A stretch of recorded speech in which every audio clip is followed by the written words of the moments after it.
નમસ્કાર. જો તમારા પરિવાર પાસે ગુજરાતમાં જમીન હોય તો આવનારી થોડી મિનિટો તમારા માટે બહુ જ અગત્યની છે. સરકાર જમીન વારસાઈના નિયમોમાં કેટલાક મોટા અને મૂળભૂત ફેરફારો લાવી રહી છે. તો ચાલો આજે આપણે ઊંડાણમાં સમજીએ કે આ નવા નિયમો શું છે અને એની તમારી સંપત્તિ અને કુટુંબના ભવિષ્ય પર શી અસર પડશે. સૌથી પહેલાં તો આ તારીખ તમારા કેલેન્ડરમાં મોટા અક્ષરે નોંધી લો, જાન્યુઆરી 2026. કેમ? કારણ કે આ એ દિવસ છે જ્યારે જમીન વારસાઈના નવા નિયમો સત્તાવાર રીતે લાગુ થઈ જશે. એટલે અત્યારથી જ આ ફેરફારોને સમજીને તૈયાર રહેવું ખૂબ જ સ્માર્ટ પગલું છે, જેથી પાછળથી કોઈ દોડધામ ન થાય. આ એક એવો સવાલ છે જે દરેક જમીન માલિકે પોતાની જાતને પૂછવો જોઈએ. જુઓ, આ નવા નિયમો ખાલી કાગળ પરના ફેરફાર નથી. આ નિયમો નક્કી કરશે કે તમારી આવનારી પેઢીને તમારી સંપત્તિ સહેલાઈથી મળે છે કે પછી તેઓ કોઈ કાયદાકીય ગૂંચવણમાં ફસાઈ જાય છે. એટલે આને હળવાશથી લેવાની ભૂલ બિલકુલ ના કરતા. તો આપણા પહેલા વિભાગમાં એ જ સમજીએ કે આ નવા નિયમોનું આટલું બધું મહત્વ કેમ છે અને એનું પાલન કરવું કેમ જરૂરી છે. આ નિયમોને કોઈ બોજની જેમ નહીં પણ એક સુરક્ષા કવચ તરીકે જોવા જોઈએ. સરકારનો મુખ્ય હેતુ એ જ છે કે પરિવારોને ભવિષ્યની કાયદાકીય માથાકૂટ, ખોટા દંડ અને સૌથી મહત્વનું પારિવારિક ઝઘડાઓથી બચાવી શકાય, જેથી સંપત્તિની વહેંચણી એકદમ સરળ અને પારદર્શક રીતે થઈ શકે. ચાલો હવે વાત કરીએ પહેલા અને સૌથી મહત્વના નિયમની. આ નિયમ વારસાઈની આખી પ્રક્રિયાના પાયાને જ બદલી નાખે છે. અને એ છે બધા વારસદારો ફરજિયાત છે. તો સવાલ એ થાય કે આ સીધી લીટીના વારસદાર એટલે કોણ? કાયદા પ્રમાણે આની વ્યાખ્યા એકદમ સ્પષ્ટ છે. આમાં મૃતક વ્યક્તિના દીકરા, દીકરીઓ, તેમના પત્ની અને જો કોઈ સંતાન કાયદેસર રીતે દત્તક લીધું હોય તો એનો સમાવેશ થાય છે. આ સિવાય કોઈ નહીં.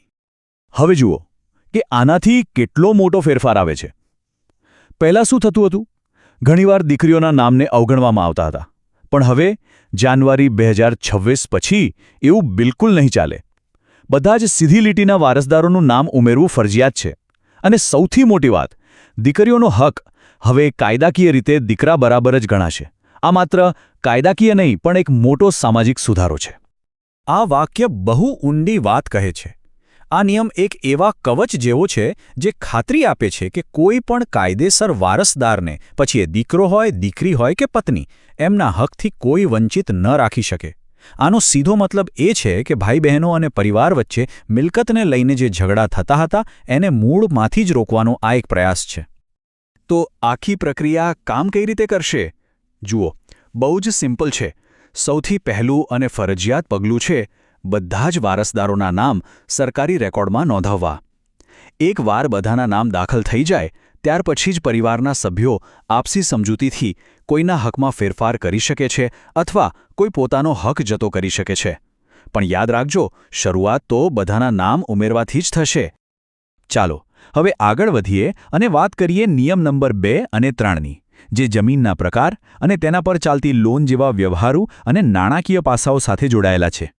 નિયમ નંબર 2 હિસાબમાં સ્પષ્ટતા લાવવા માટે છે. દાખલા તરીકે, માની લો કે કોઈ ખેડૂત પાસે ખેતીની જમીન પણ છે અને રહેવા માટે ઘર બાંધેલી બિનખેતીની જમીન પણ છે. તો નવા નિયમ મુજબ આ બંનેના સરકારી રેકોર્ડમાં અલગ અલગ સર્વે નંબર સાથે અલગ નોંધણી હોવી ફરજિયાત છે. જો બંનેનો હિસાબ એક જ રેકોર્ડમાં ભેગો હશે તો વારસાઈની અરજી સીધી નામંજૂર થઈ શકે છે. હવે નિયમ નંબર 3માં એક બહુ મોટા સારા સમાચાર છે. નવો નિયમ સાફ કહે છે કે વારસદારોના નામ જમીનના રેકોર્ડ પર ચડાવવા માટે જમીન પરની લોન તરત જ ચૂકવવી ફરજિયાત નથી. મતલબ કે લોન ચાલુ હોય તો પણ વારસાઈની પ્રક્રિયામાં કોઈ અડચણ નહીં આવે. આનાથી ગીરો મૂકેલી જમીન ધરાવતા હજારો પરિવારોને મોટી રાહત મળશે. પણ આ રાહતની સાથે એક બહુ જ મોટી અને મહત્વની શરત જોડાયેલી છે. એને બરાબર સમજી લેજો. ભલે લોન ભર્યા વગર વારસદાર તરીકે નામ ચડી જાય, પણ ભવિષ્યમાં જો એ જમીન વેચવી હોય અથવા એના ભાગ પાડવા હોય તો એ શક્ય નથી. એ પહેલાં બેંકની પૂરેપૂરી લોન ચૂકવવી જ પડશે અને બેંક પાસેથી એનઓસી લેવું પડશે. હવે વાત કરીએ ચોથા અને પાંચમા નિયમની, જે સમય અને સગીરો સાથે જોડાયેલા છે. આ નિયમો સ્પષ્ટ કહે છે કે પછી કરાવી લઈશું એવું વલણ હવે બિલકુલ નહીં ચાલે. નવા કાયદા મુજબ જમીન માલિકના અવસાન પછી 5 વર્ષની અંદર વારસાઈની પ્રક્રિયા પૂરી કરવી ફરજિયાત છે, પણ સાચી સલાહ એ છે કે 1 વર્ષની અંદર જ આ કામ શરૂ કરી દેવું, કેમ કે જેમ જેમ સમય જશે એમ પુરાવા ભેગા કરવા અને બધા વારસદારોનો સંપર્ક કરવો વધુને વધુ મુશ્કેલ બનતો જશે. અને જો કોઈ કારણસર આ 5 વર્ષની સમયમર્યાદા ચૂકી જાય તો સરકારી નિયમ પ્રમાણે 1000 રૂપિયાનો દંડ ભરવાની જોગવાઈ છે. પણ સાચું કહું, આ 1000 રૂપિયા તો કંઈ જ નથી. અસલી નુકસાન તો બીજું જ છે. એ છે સમયનો વ્યય અને વધતી જતી મુશ્કેલીઓ. વર્ષો પસાર થતાં જૂના દસ્તાવેજો શોધવા અઘરા બનશે અને આખી પ્રક્રિયા એટલી જટિલ અને ખર્ચાળ બની જશે કે તમે વિચાર્યું પણ નહીં હોય. એટલે સાઠું ડાપણ સમયસર કામ પતાવવામાં જ છે. અને હવે અંતિમ નિયમ, જે સગીર વારસદારોના હિતોનું રક્ષણ કરે છે. જો વારસદારોમાં કોઈ સગીર હોય અને જમીન વેચવી જરૂરી બને તો એના માટે કાયદામાં 3 પગલાંની એકદમ સ્પષ્ટ પ્રક્રિયા છે. પહેલાં કોર્ટની પરવાનગી લેવી, પછી સગીરના હિસ્સાની પૂરેપૂરી રકમ એના નામે કોઈ રાષ્ટ્રીયકૃત બેંકમાં એફડીમાં જમા કરાવી અને છેલ્લે એ એફડીની રસીદ કોર્ટમાં જમા કરાવી. આ પછી જ વેચાણ કાયદેસર ગણાશે. સારું, તો આપણે બધા નિયમો સમજી લીધા. હવે છેલ્લા વિભાગમાં જોઈએ કે આ પ્રક્રિયા માટે કયા દસ્તાવેજો હાથવગા રાખવા પડશે. જ્યારે પણ તમે વારસાઈ માટે અરજી કરવા જાઓ ત્યારે આટલા દસ્તાવેજો એક ફાઇલમાં તૈયાર રાખજો. મૃતકનું મરણનું પ્રમાણપત્ર, જમીનનો તાજો 7/12 અને 8 ઉતારો, બધા જ વારસદારોના આધાર અને પેન કાર્ડ, વારસાઈ માટેનું જે નક્કી કરેલું અરજી ફોર્મ હોય એ, અને જો જમીન પર લોન ચાલતી હોય તો એના કાગળો.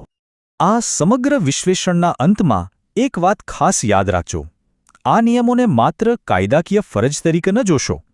આ તમારા પરિવારની સંપત્તિ અને એનાથી પણ વધુ કિંમતી એવા પારિવારિક સંબંધોને સાચવવા માટેના સાધનો છે. જો સમયસર અને સાચી રીતે વારસાઈની કાર્યવાહી કરવામાં આવશે તો માત્ર સરકારી દંડ કે કાયદાકીય માથાકૂટથી જ નહીં, પણ વર્ષો સુધી ચાલતા પારિવારિક વિવાદોથી પણ બચી શકાશે. એટલે જાગૃત રહો અને સમયસર કાર્યવાહી કરો.